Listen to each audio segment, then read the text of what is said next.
Scorpio, ito yung reading mo for April 24 to 30.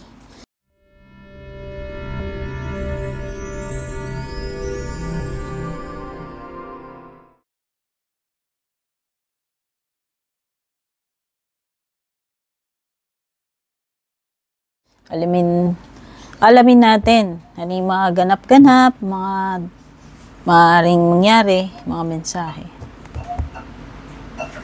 Yan. If you're new here, Scorpio, don't forget to subscribe, like, follow. At sa mga matatagal na rito, maraming salamat po sa patuloy na pagsubaybay, suporta. Yung mga interesado sa private reading ko, tignan nyo na lang yung mga nakasulat sa description.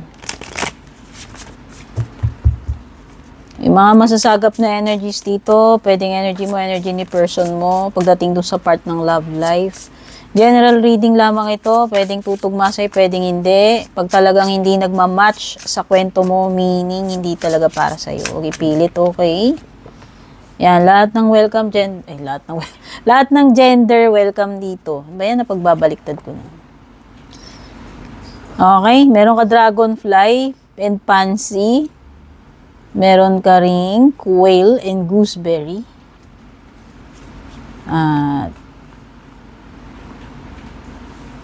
The bee and pomegranate, tsaka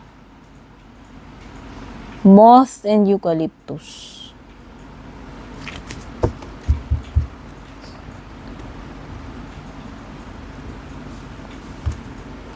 Ano to? Balance, anticipation, productivity, and ending. Uy, may ending, Scorpio. Ano kaya yung pagtatapos na yan? O baka naman graduation lang yan. Pero titignan muna natin yung mga neighboring cards. Ano pa to? Hat. Hoy, finger. May tinuturo dito. Ito si anticipation. Uy, may loss talaga, dear. Lakas ng energy ng loss. May wreath ka, Tsaka yung ending ng moth and eucalyptus. So, mag-prepare ka lang. If ever, mukhang merong pagtatapos or loss, no? Lion. Tingnan pa natin yung ano. Siyempre, hugot din tayo ng cards para sa iyong love life. Yung mga nag-aabang ng update pagdating sa love life dito. Yung mga pumapag-ibig. May storm, may ex-lover energy. Si ex. May connecting. Uy, may kumukonek. Kumukonek na ex. Pagdating sa love reading, two-way yan ha. Pwedeng energy mo yan, energy niya. Bahala na kayo, hindi ako psychic. Hindi ko alam yung mga chika-chika sa mga nagaganap-ganap sa mga buhay-buhay ninyo, tsaka love life ninyo.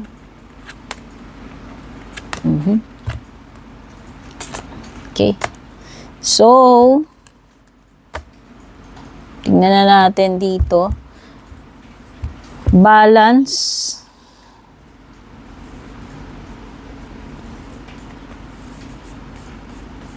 O may kailangan kang timbangin, Scorpio.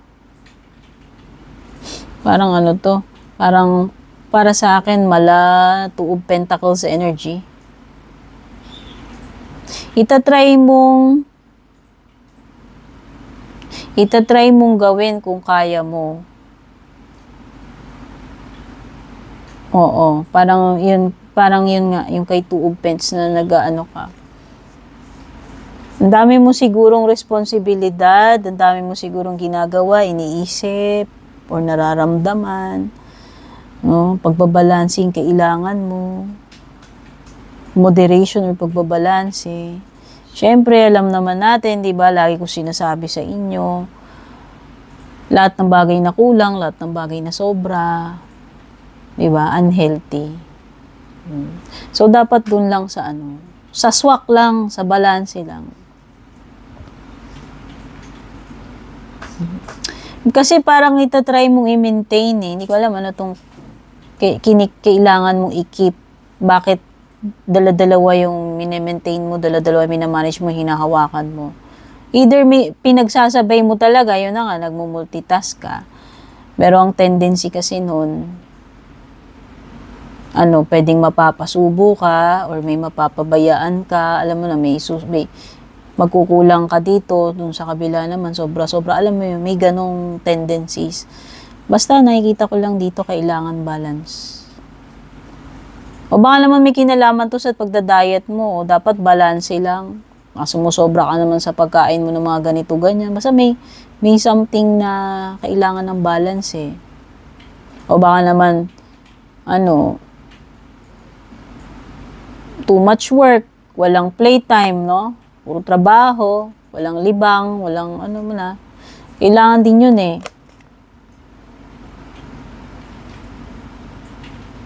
Anticipation. So, yan. Ano man itong ine-expect mo? Pwede nga ina-anticipate mo ito eh. Siguro, somehow, alam mo na kung saan pupunta yung sitwasyon. At ang nakikita kong pupuntahan is ending. 2 card yung nagpapatunay dito na meron maliwanag na ending dito. Ano man itong mag-e-end na ito? Hindi ko lang masabi kung relasyon ba to o ano. Depende ha. Kasi hindi naman laging love life eh. Iba-iba, since general reading to. Basta meron kang something na ina-anticipate dito. Kumbaga alam mo na eh, na-feel mo na eh, na ito yung pwedeng mangyari. So, pwedeng hindi ka na rin magugulat if ever dumating sa point na mangyari yan, magtapos. Kasi ayan eh, ina-anticipate mo na yan eh. So, in a way, alam mo na eh. Okay? Kumbaga, kalkulado mo na. Productivity yan. Nakikita ko lang magiging very busy ka. Ang cute-cute naman ng bubuyog, oh. So, masyado kang busy. Ewan ko ano ba to. Busy sa trabaho. Abala ka talaga dito. Ewan ko kung ano to pinagkakaabalahan mo. Basta nakafocus ka dun. At nakikita ko nga yan, very productive ka. Marami ka sigurong matatapos this week. So, good yun. Hindi na sayang yung oras, na maximize mo yung energy mo, yung oras mo. Marami kang ma-accomplish, no? Kung saan man yan, sa trabaho man yan, sa sales man yan, o ano man, may mga personal kang gustong gawin, no? At least, di ba? Na maximize mo yung energy mo, nagawa mo lahat. Dami mong nagawa, dami mong natapos. Ito na nga yun, yung moth and eucalyptus. So, may magtatapos talaga. Okay, paulit-ulit na ako. So, lipat na tayo dito. Kung ano man yan. Hindi ko alam kung relationship yan o kung ano. Pwede namang trabaho lang din kasi nga yan, no, naging very busy ka. Tutok ka doon. Yun nga, ang dami mong marami kang na-checkan dun sa checklist mo eh. Sabihin, dami mo natapos, dami mo nagawa. Pwede naman yun. O, naging tambak man, naipon man yung trabaho, o at least natapos mo. Kasi tinutukan mo eh. Diba? Pwede namang hindi negative to. Okay? Basta meron lang mga matatapos dito o magtatapos. Kung ano man yung magtatapos na yan. You will be playing a different role, Scorpio. Ano kaya to?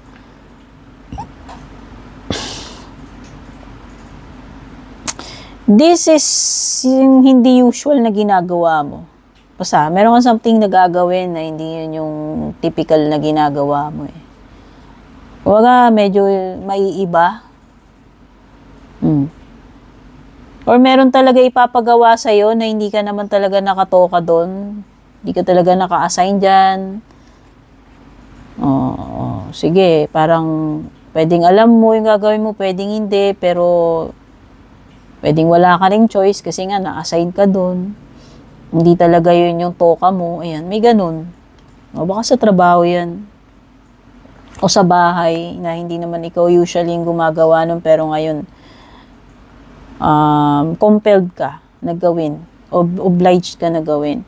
May warning dito with the finger. Pag nakikita natin dito, warning you of a problem either now or near future. So, malapit na to. Now na or near future, ha? Ang tinuturo niya is anticipation. So, yan na nga. Basta, ang maibibigay ko lang na clue sa'yo, yung pinag-uusapan natin kanina. Kung may nafe-feel ka, alam na alam mo sa sarili mo, na vibe mo na, okay, ito yung magiging outcome, ito yung patutunguhan. Yun yung sinasabi ko kanina na anticipated mo na, kalkulado mo na. In a way, hindi ka na magugulat eh. Kasi, basta parang na-predict mo na or alam mo na sa isip mo, na-feel mo na ito talaga yung pwedeng mangyari. Pwedeng related dun sa ending na sinasabi ko. Pero pwede ring iba, mang bagay. Basta yun yung tinuturo ng finger. O pwedeng loss. Hindi lang ending eh, may kasama siyang loss. So parang combo yun, ano, si sorrow. Sorrow over loss, ay may kalungkutan. Kasi merong something na mag-e-end or may something na mawawala sa'yo. Lion, time to take action. Time to take action daw itong week na ito. Siguro wag mo nang hintayin matapos. Oo naman to. Kasi hindi naman yung tinuturo ng finger na warning eh. May kinalaman sa loss, sa ending, kabiguan or sadness na connected sa loss or ending. Siguro wag mo na hintayin mangyari yun. Kumilos ka na. Mukha ka na ng, ewan ko, paraan. Merong importanteng person dito, hindi ko nalalagyan ng gender kahit nakikita nyong ganyan ha, para neutral tayo dito. Basta ito ay special person sa buhay mo. O baka yun, yung may kinalaman sa mga ending, loss, hindi ko alam ha, ayoko mag-ano eh. Depende yan eh. O may pagta-travel with the rider, sabihin na natin may hinihintay ka. Ano ba to? Something na marireceive mo. Pwedeng communication. O may mga parcel dito, mga i-receive. Pwedeng may pupuntahan ka, pwedeng, biglaan. Or hindi mo in-expect na o pwedeng balikan lang. Pero parang mabilis lang or short period lang. Yan yung nasisense ko eh. Okay? Sasaglitan mo or kinakailangan lang. So, short trip kung ano yan, kung pagta-travel yan. Ano pa? Ito. Si dog. Loyalty. O loyalty yan, si dog. O kaibigan mo. Kung dinadoubt mo itong tao na to, kung sino man to, mukhang loyal naman siya sa'yo. Or meron basta meron something na patunay dito eh, na basta malalaman mo na lang kung talaga bang loyal sa'yo tong tao na to. Friend man yan or hindi. Meron ditong symbol ng loyalty or magpapatunay ng loyalty. Ayan o. Babakapan ka nito, pagkakatiwalaan mo siya, susuportahan ka niya, susunod siya sa'yo, or ikaw to, na very loyal dito sa ginagawa mo, or dito sa, ewan ko, connection na to. Basta maasahan mo yung tao na yan. O, pwedeng kaibigan, pero pwede rin namang hindi. Kakampi mo yan, ibig sabihin lang nun. Kakampi mo yung tao na yan, kung sino man yan. Tapos sa love life mo naman, may ex, old spark. Uy. May magpaparamdam dito sa'yo. Pwedeng ex mo, kukonect, magre-reconnect, kakamustahin ka. Basta may mga pagpaparamdam dito eh. Makikibalita ba? Kuno-kuno, musta ka na, ganyan-ganyan. Hindi ko alam kung sa social media ba yan o hindi ko alam kung magtatagpo ba yung landas ninyo, hindi ako sure. Yung iba dito, nagkakaroon ng mga selosan, insecurities, hindi ko alam kung bakit. Iba, nagkakaroon kayong problema. May storm sa relationship, whether nangyayari na yan or mangyayari pa lang.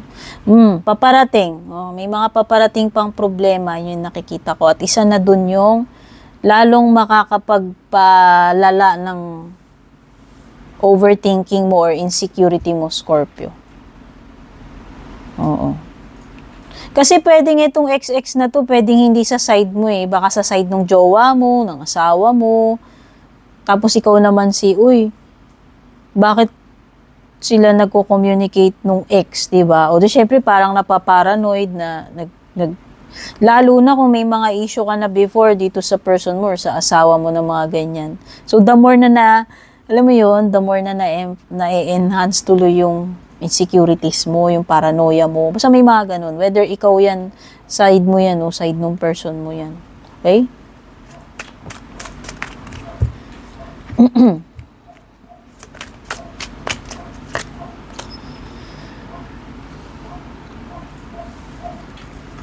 Pwedeng may earth signs, Taurus, Virgo, Capricorn. Pwede rin may water, Cancer, Scorpio, Pisces. May conflict talaga kakompetensya, drama, or conflict. 5 of Wands. Kakompetensya sa negosyo man yan, sa career, or sa love life, hindi ko alam ha. Kasi may mga insecurities ka din dito sa love life mo eh. So, pwedeng sa love life din.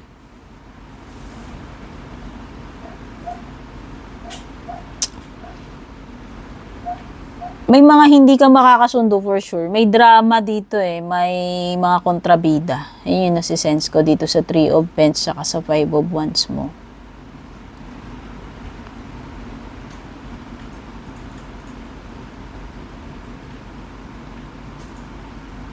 Hindi rin ganun ka-secured pagdating sa pera, Scorpio. Kaya yung itinatabi-tabi mo dyan, pwedeng magalaw yung savings, yun lang yun nasisense ko. May mga bagay na kailangan, bitiwan mo na. Oo. Or kung mahilig ka mag-hoard, yun eh. Let go mo na to. Kung mahigpit-kapit mo dyan, bitiwan mo na yan. Yun lang nafe-feel ko. May mga hindi pagkakaunawaan talaga, inggitan, intriga, drama. Yung iba dito pwedeng sa magkakaibigan or pwedeng may third party. Okay, so yun sa possibility Pwedeng may third party or yung mga conflict pagdating sa mga sa mga katrabaho or mga kaibigan. Pwedeng sabi ko nga may mga intriga, inggitan, mga ganun. At may good news when it comes to money or dito sa project na ginagawa mo, sa trabaho mo or sa negosyo mo. Ang nakikita ko dito is